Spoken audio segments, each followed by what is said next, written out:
Acquiring new skills used to be very complex, but it has been simplified by 4-level solutions through the Academy platform.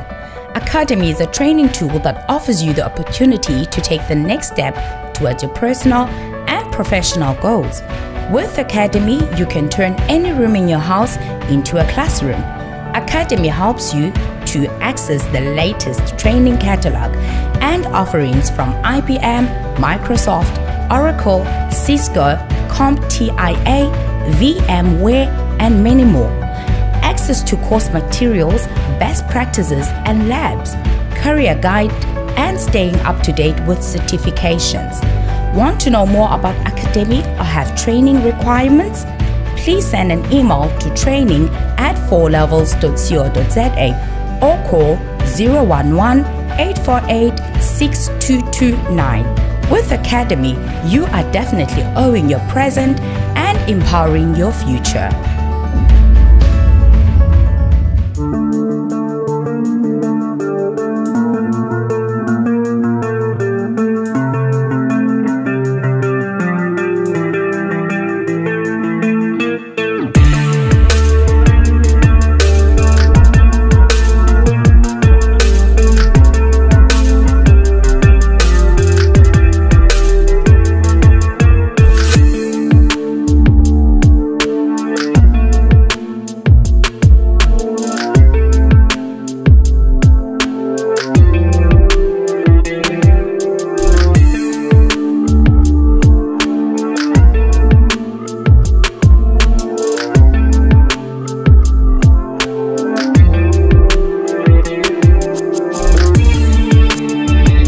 Mesdames, Mesdemoiselles et Messieurs, bonjour et merci de suivre Contact Pro Live. Nous sommes encore très heureux aujourd'hui de recevoir sur ce plateau notre papa, Papa Luboya. Bonjour. Bonjour. Comment ça va? Bon, on se maintient. Oui. Comme vous l'avez vu dans le titre, aujourd'hui nous allons parler de l'enseignement. Pourquoi nous allons parler de l'enseignement? Parce que nous savons que Papa a eu des formations. C'est un universitaire, c'est quelqu'un qui a été formé et qui connaît l'importance de la formation universitaire, l'importance de l'école, de comment, pourquoi est-ce que les gens doivent aller étudier les enfants, l'école à quelle part dans le développement de notre pays. Papa, nous sommes en train de voir une certaine crise aujourd'hui. Je ne sais pas comment définir cette crise. Les études, l'université, les études secondaires, nous voyons les études qui sont bafouées. On ne sait pas exactement quelle est la place qu'a été. Essayez un peu de nous relater un peu l'historique. Comment est-ce que vous êtes venu d'abord à l'étude? Comment est-ce que vous avez étudié? Donnez-nous votre point de vue d'abord global avant que nous puissions vous poser certaines questions d'actualité. Toute communauté sur la terre a un système de formation, d'éducation. Oui.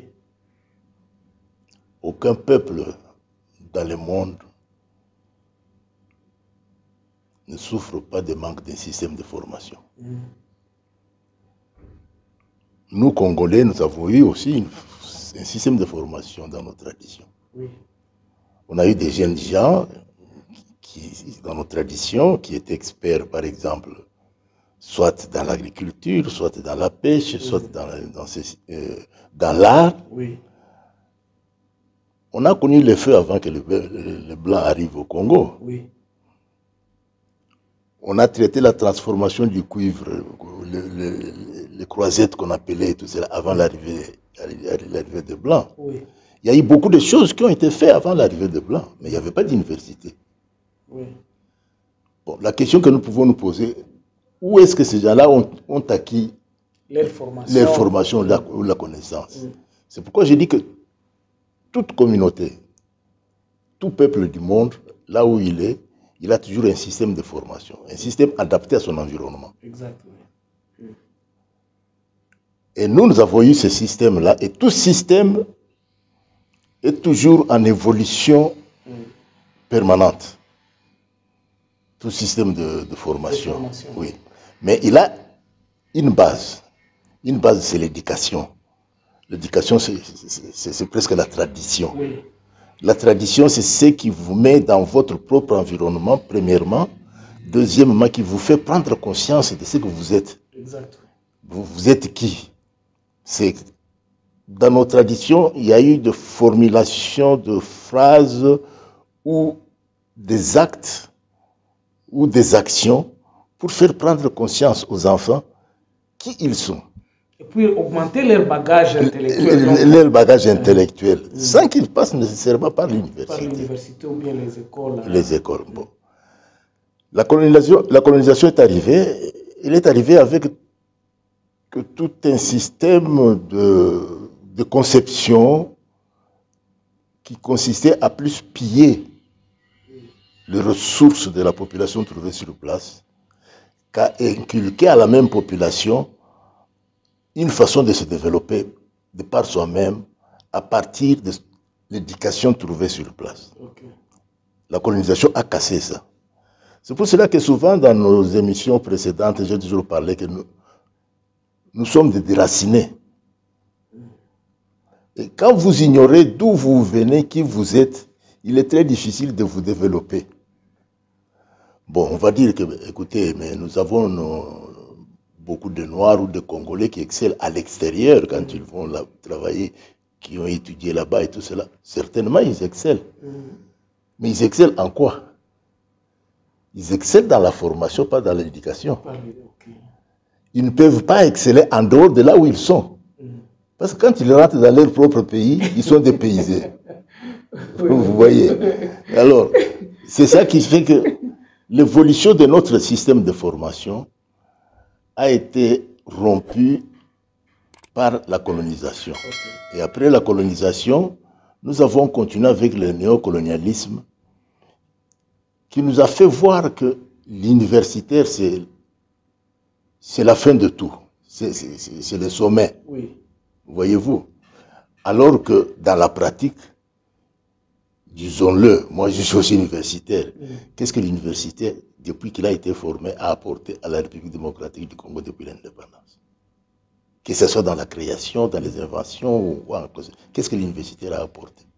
Est-ce que ça n'a pas joué un rôle à élever le Congolais entier, à avoir conscience même de cette partie? Parce que si nous prenons les Lumumba, les autres, les Kasavubu, oui, ils ont été formés dans le système éducationnel du blanc. Donc oui, ils étaient dans les écoles. Exact. Ils étaient dans les écoles et puis maintenant, à un certain moment, ils ont fait un peu réveiller leur conscience en se disant que non.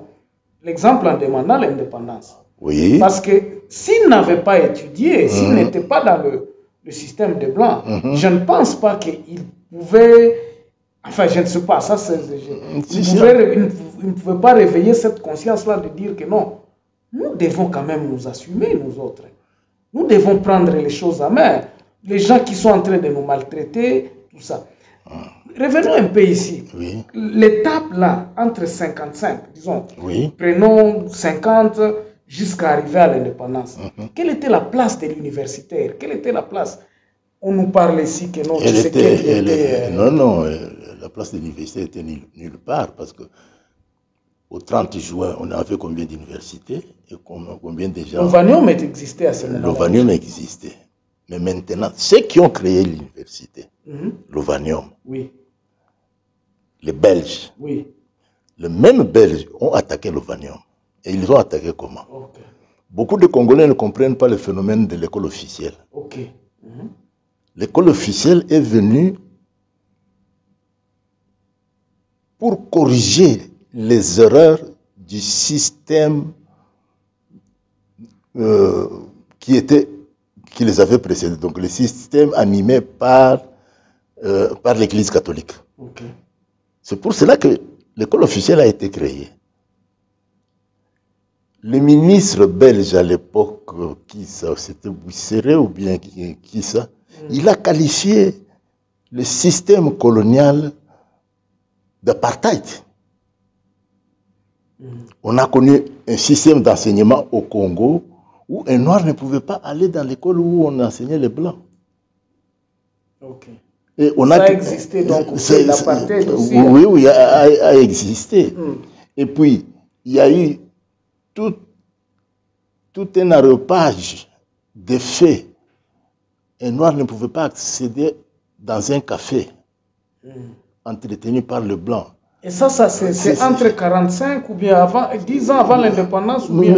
Oui, c'était à partir de, disons, 49, 50. Oui, c'est ça. C'est à ce moment-là que ce mouvement avait commencé. Et c'est les Belges eux-mêmes qui ont soulevé l'attaque du système qui régnait au Congo.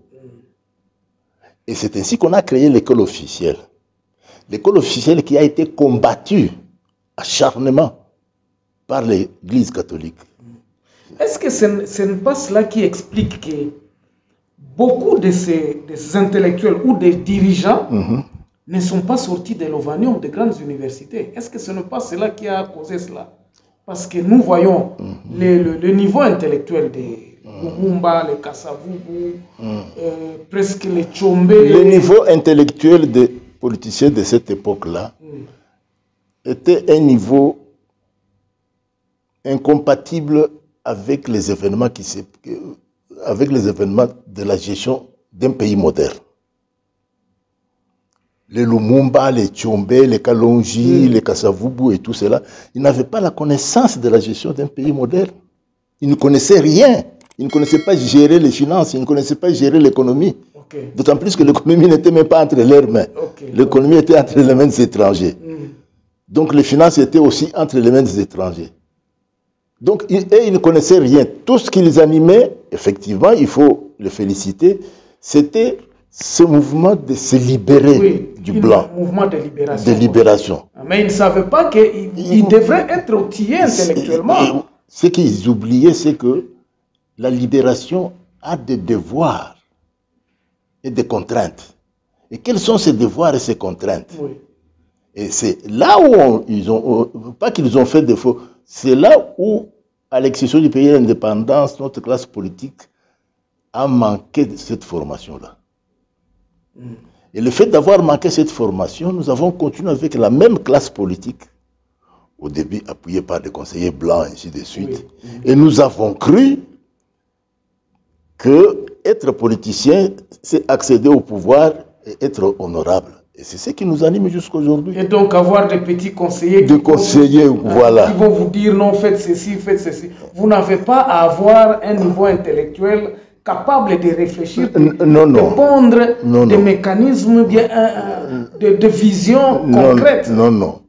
Alors, comme les politiciens de cette époque-là ne venaient pas nécessairement des grandes universités ou des grandes formations et tout cela, ils se sont comportés de manière à haïr ceux qui venaient d'être formés. Exactement. Parce que le blanc, effectivement, comme vous aviez dit, combattait effectivement déjà l'Ovanium. L'Ovanium, oui, bien sûr. On a la confession religieuse catholique qui bénéficiait à 100% des subventions de l'État. Quand ce mouvement-là a commencé en Belgique avec les Buisseret et tout cela, on a découpé on a coupé tout ce qu'on donnait à l'Église catholique. Il a fallu des négociations pour dire, ok, en tant que congrégation religieuse, nous acceptons de continuer à vous donner, mais pas autant qu'on vous donnait avant. Ça, c'est un. De deux, nous allons donner aussi à l'Église protestante. Ok. Voyez-vous. Et c'est ça l'accord qui avait permis que l'État commence à donner encore un peu de subventions à l'Église catholique. Mais pourquoi à l'époque, qui avait influé sur le fait qu'on devait donner beaucoup d'argent à l'Église catholique? Mais ce sont les grands investisseurs qui étaient venus au Congo, parce que leur objectif était quoi? Était de couper les Congolais de ses valeurs traditionnelles. Est-ce que la question qui me vient à l'esprit, est-ce que c'est vrai qu'à l'accession du pays à l'indépendance, nous n'avions pas assez d'universitaires? Ou bien c'était des gens qui n'étaient pas destinés à gouverner le pays, selon le blanc? Selon le blanc, ils ont d'abord été surpris du mouvement de libération de l'indépendance. Parce qu'ils ne s'étaient pas préparés à ça. Deuxièmement, comme dans leur système, ils avaient l'objectif, comment je peux dire, d'aliéner la, la population noire. Donc il n'y a pas eu souci de former les Congolais. Mais quels sont les départements qui étaient à l'Ovanium à ce moment-là?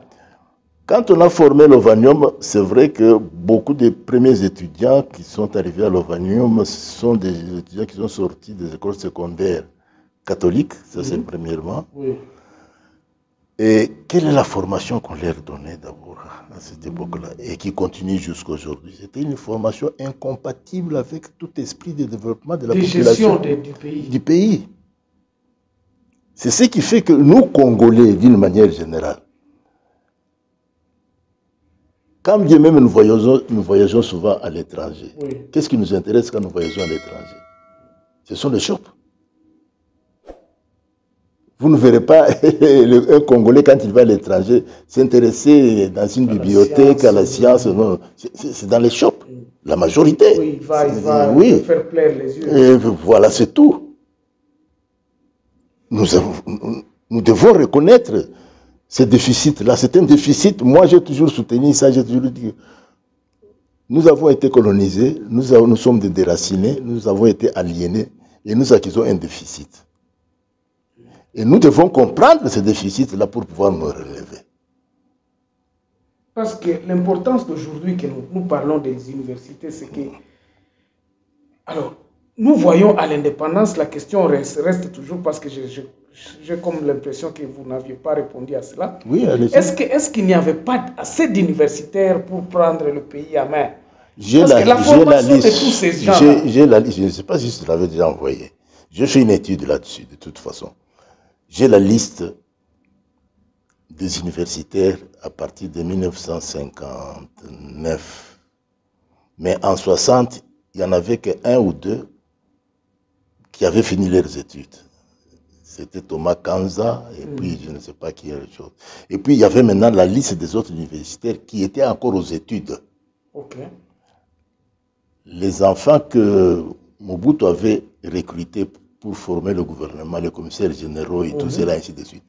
Ils ont continué à étudier parce que... Oui, ils étaient aux études. Ils étaient aux études. Et aux études où ils étaient, quelle formation ils avaient? Ils avaient une formation occidentale.